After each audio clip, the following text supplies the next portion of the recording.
ओम नमः शिवाय। शिवजी सदा सहाय। ओम नमः शिवाय। गुरुजी सदा सहाय। जय गुरुजी। शुक्राना गुरुजी। शिवपुराण श्री उमा संहिता 7वां अध्याय नरक वर्णन।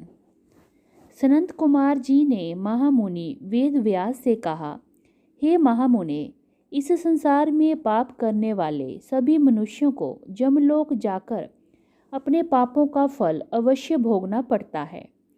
पुण्य आत्मा जीव उत्तर दिशा के मार्ग से जमलोक जाते हैं, जबकि पापी मनुष्यों को दक्षिण दिशा की ओर से यमपुरी जाना पड़ता है। वैवस्वत नगर और यमपुरी के बीच की दूरी 86,000 योजन की है। धर्मात्मा मनुष्य जो दयालु प्रवृत्ति के हैं सुगम मार्ग से पहुंच जाते हैं, जबकि पापियों को बड़े कठिन मार्ग से जाना पड़ता है। उनके रास्ते में नुकीले कांटे, गर्म बालू व छुरियों जैसे नुकीले कंकड़, कीचड़, सुइयां, अंगारे, लंबे अंधकार युक्त वन, बर्फीले मार्ग, गंदा पानी, सिंह, भेड़िए, भाग, मच्छर एवं अनेक तरह के जहरीले और भयंकर कीड़े, सांप, सुअर, भैंसे एवं अनेक भयानक जीव, भूत प्रेत एवं डाकिनी शाकिनी उस पापी मनुष्य के रास्ते में कष्ट देने के लिए खड़े रहते हैं। वे पापी मनुष्य इतने भयानक रास्ते पर यमदूतों की मार सहते हुए आगे बढ़ते हैं। भूख प्यास से व्याकुल नंगे शरीर वे यातनाएं सहते हुए रास्ते को तय करते हैं और पीड़ा की अधिकता के कारण रोते और चीखते चिल्लाते हैं। उनके शरीर से खून बहता है और कीड़े उन्हें नोचते हैं, परंतु यमदूत फिर भी उन्हें पाशों से बांधकर घसीटते रहते हैं। इस प्रकार अत्यंत कठिन मार्ग पर चलते हुए वे अपनी यमलोक तक की यात्रा को पूरा करते हैं। वहां पहुंचकर यमदूत उन पापी मनुष्यों को यमराज के सामने ले जाते हैं। यमलोक में यमराज उन मनुष्यों के पाप और पुण्यों का लेखा जोखा देखते हैं। पुण्य आत्माओं को यमराज प्रसन्नतापूर्वक उत्तम विमान में बैठाकर सादर स्वर्ग लोक भेज देते हैं, परंतु यदि उन्होंने कुछ भी पाप किए होते हैं तो उन्हें उनका दंड अवश्य भोगना पड़ता है तथा अपने पापों को भोगने के पश्चात उन्हें यमदूतों द्वारा स्वर्ग भेज दिया जाता है। परंतु ऐसे मनुष्य जो सदा ही पाप कर्मों में संलिप्त रहते हैं को यमराज का बड़ा भयानक रूप देखने को मिलता है। यमराज भयंकर ढांडों वाले, विकराल भुहों वाले, अनेक भयानक अस्त्र शस्त्र धारण किए हुए, 18 हाथों वाले, काले भैंसे पर बैठे, अग्नि के समान लाल आंखों वाले एवं प्रलय काल की अग्नि के समान तेजस्वी भयानक रूप धारण किए दिखाई देते हैं और पापियों को बड़े कठोर दंड देते हैं जब भगवान चित्रगुप्त धर्मयुक्त वचनों से उन्हें समझाते हैं। इति श्री 7वां अध्याय समाप्त। 8वां अध्याय नरक की 28 कोटियाँ। सनंत कुमार जी बोले, हे महामुनि व्यास जी, जब यमदूत पापी मनुष्यों को लेकर यमलोक पहुंच जाते हैं तो वहां चित्रगुप्त पापियों को फटकारते हुए कहते हैं, पापियों, तुम अपने जीवन काल में सदा पाप कर्म करते रहे हो। अब उन पापों के फल भोगने का समय आ गया है। इसी प्रकार पापी दुष्ट राजाओं को डांटते हुए वे कहते हैं कि राज्य का सुख मिलने पर भी तुम अपने को सर्वस्व मानने लगे और इसी घमंड के मदमस्त होकर तुमने अपनी प्रजा के साथ बहुत बुरा व्यवहार किया और उन्हें अनेकों तरह के कष्ट तथा यातनाएं दी। उन बुरे कर्मों के पाप मैल के समान अब भी तुम्हारे शरीर से चिपके हुए हैं। तब यमदूत चंड एवं महाचंड उन पापी राजाओं को उठाकर गर्मा गर्म भट्टियों में फेंक देते हैं ताकि पाप रूपी मैल जल जाए और फिर वहीं से उन पर वज्र का प्रहार करते हैं। इस प्रकार की यातनाओं से उनके कानों से खून बहने लगता है और वे बेहोश हो जाते हैं।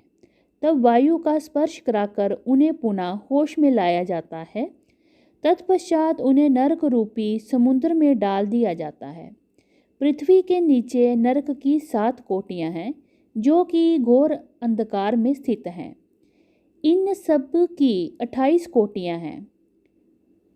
घोरा कोटि, सुघोरा कोटि, अति घोरा, महाघोरा, चोर रूपा, तला तला, मयाका, काल रात्रि, भयोतरा, चंडा, महाचंडा, चंड कोलाहला, प्रचंड, चंड नायिका, पद्मा, पद्मावती, भीता, भीमा, भीषण नायिका, कराला, विकराला, वज्रा, त्रिकोण, पंचकोश, सुदीग्र, अखिलार्दित, समभीम, समलाभ, उग्र, दीप्त प्राया नामक ये 28 नरक कोटि हैं जो कि पापियों को यातना देने वाली हैं।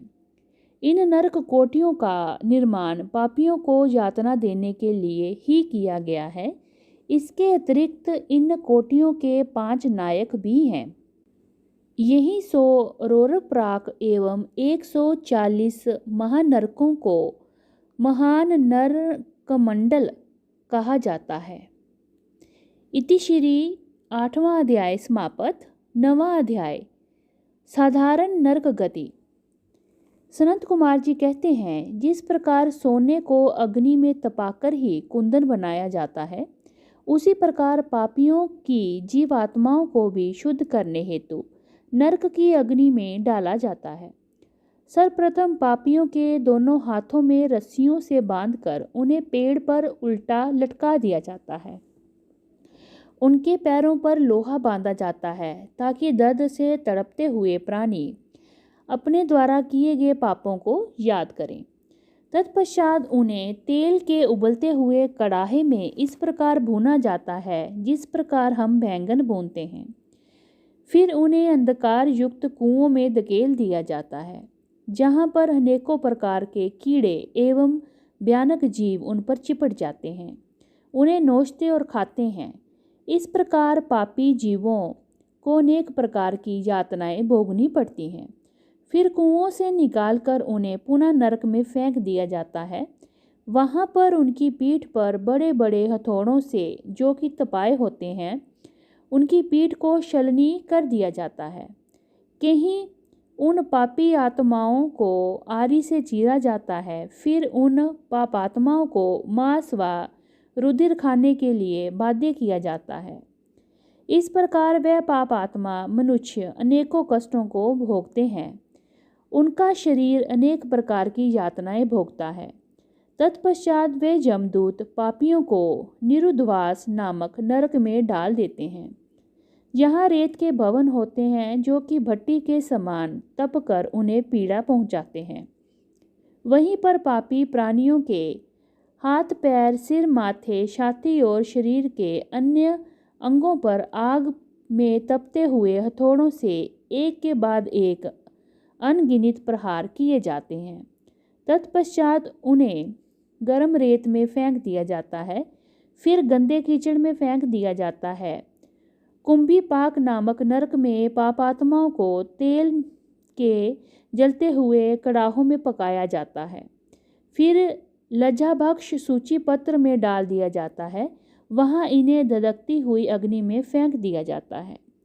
फिर यमदूत अपने वज्र के समान कठोर प्रहारों से इन पापियों को छलनी करते हैं और उनके घावों पर नमक भर देते हैं।